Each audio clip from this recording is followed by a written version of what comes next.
You have been sitting in the dark, waiting for a fire that is never going to start itself. Every night, the same ritual. You tell yourself, tomorrow I'll feel it. Tomorrow the hunger comes back. Tomorrow I wake up as the version of myself that finally wants it bad enough. Tomorrow. And tomorrow walks in wearing the same face as yesterday. And you know it. You've known it for months. But what if I told you that the feeling you're waiting for, that electric, invincible, ready-to-conquer feeling, was never the thing that was supposed to save you? Here is the trap nobody warns you about. You have been consuming motivation like it's medicine, watching speech after speech, saving quotes to your camera roll, pinning workout plans you never start, building playlists for a version of yourself that doesn't exist yet, and for a moment, maybe 20 minutes, maybe an hour, you feel it. That spike, that heat in your chest. Then it fades, and you're back in the same bed, same room, same silence, wondering what's wrong with you. Nothing. Nothing is wrong with you. There is something catastrophically wrong with the system you've been taught to rely on. Because here is a truth that the entire motivation industry does not want you to understand. Motivation is not fuel. It is exhaust. It is the byproduct of movement. It is not the thing that starts the engine. It is the smoke that comes out after the engine is already running. You have been standing next to a cold machine waiting for smoke and calling yourself broken because nothing came out. Read that back. You were never lazy. You were lied to about how action works. Every person you admire, every athlete who trains at 4 a.m., every creator who ships when nobody's watching, every fighter who gets off the canvas one more time, did not start with motivation. They started with a decision made in the complete absence of feeling. And the feeling? It showed up later, uninvited, as a reward for the movement they didn't feel like making. So the question is not, how do I get motivated? The question is, what do I do when I feel absolutely nothing, and I move anyway? So here is what you do instead. You stop negotiating with yourself. Right now, every morning you are running a courtroom inside your own skull. The alarm goes off, and the prosecution says, "Get up." And the defense says, 5 more minutes. And you, the judge, sit there listening to both sides like this is a fair trial. It is not a fair trial. The defense has bribed the jury with warmth and comfort and the memory of how soft the pillow is. The prosecution has nothing but a dream you half believe in and an alarm clock you already hate.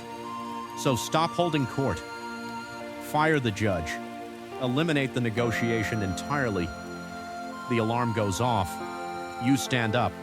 Not because you want to, not because it feels good, because you made a decision before the moment arrived, and you refuse to let a feeling override a commitment. And this is where it gets uncomfortable, because I need to tell you something about the life you've been living. You are addicted to comfort, not drugs, not alcohol, something far more invisible and far more destructive. You are addicted to the absence of friction, to the easy scroll, the warm bed, the path that asks nothing of you. And this addiction does not look like destruction from the outside. It looks like a normal life. It looks like stability. It looks like someone who's doing fine. But inside, you are rotting, slowly, quietly, in a way that doesn't leave marks but hollows you out until one day you wake up and realize you have built an entire life around avoiding the things that would have made you extraordinary. This is why motivation never worked.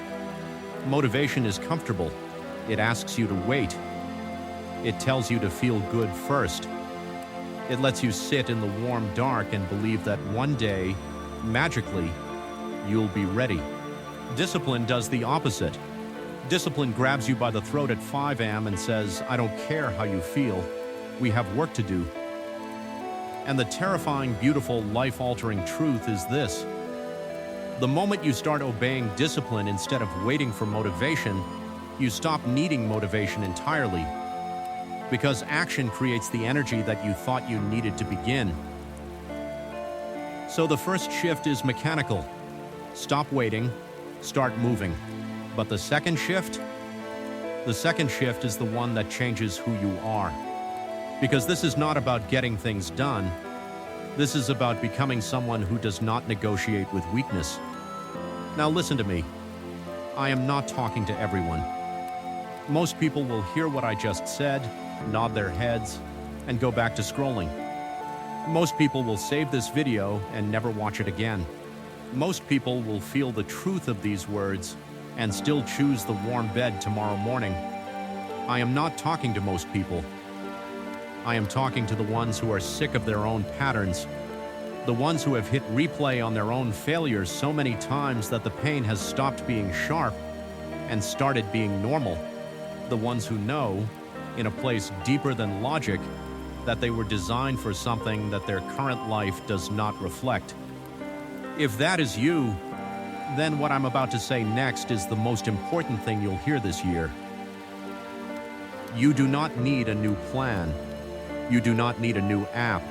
You do not need a new morning routine from a stranger on the internet. You need a new relationship with discomfort. Because right now, you run from resistance. You interpret difficulty as a sign that something is wrong.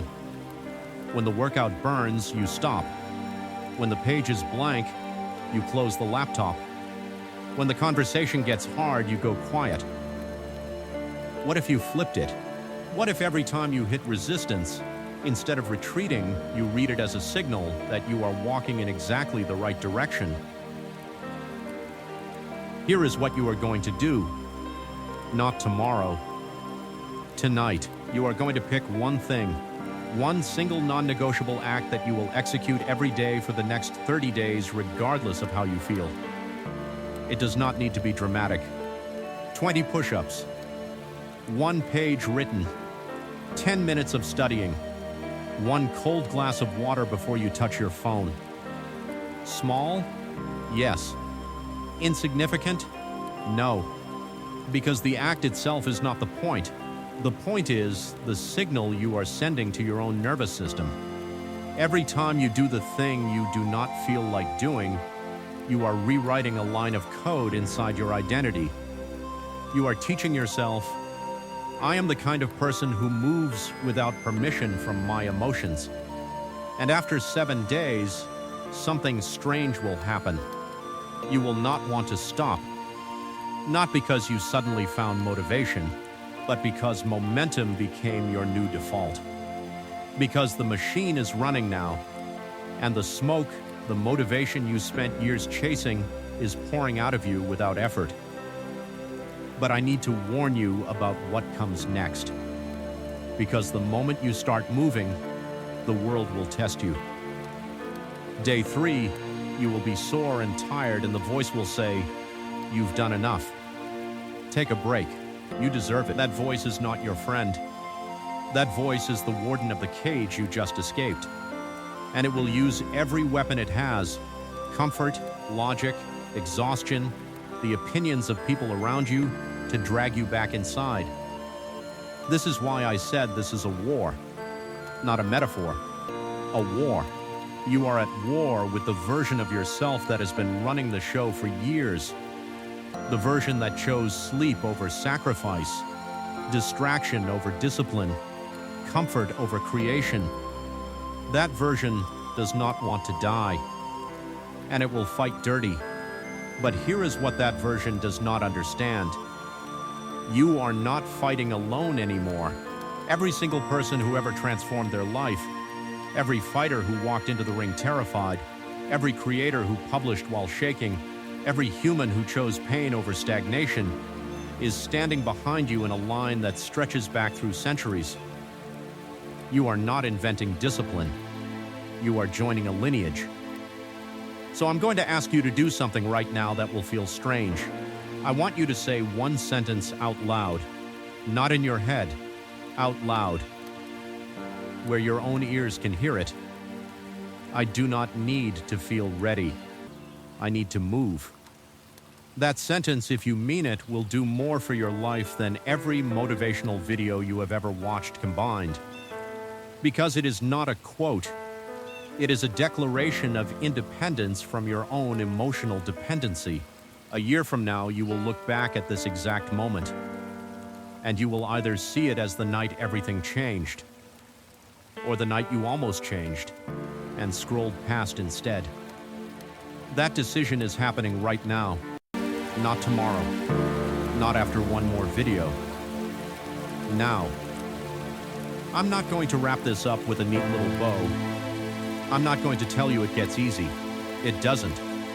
But it gets clear, and clarity is worth more than comfort will ever be. So tonight, when the house is quiet and the screen goes dark and it's just you and the silence, do not wait for the fire. Become the match. And maybe the reason you never found the motivation you were looking for is because it was never supposed to find you. You were supposed to outgrow the need for it entirely.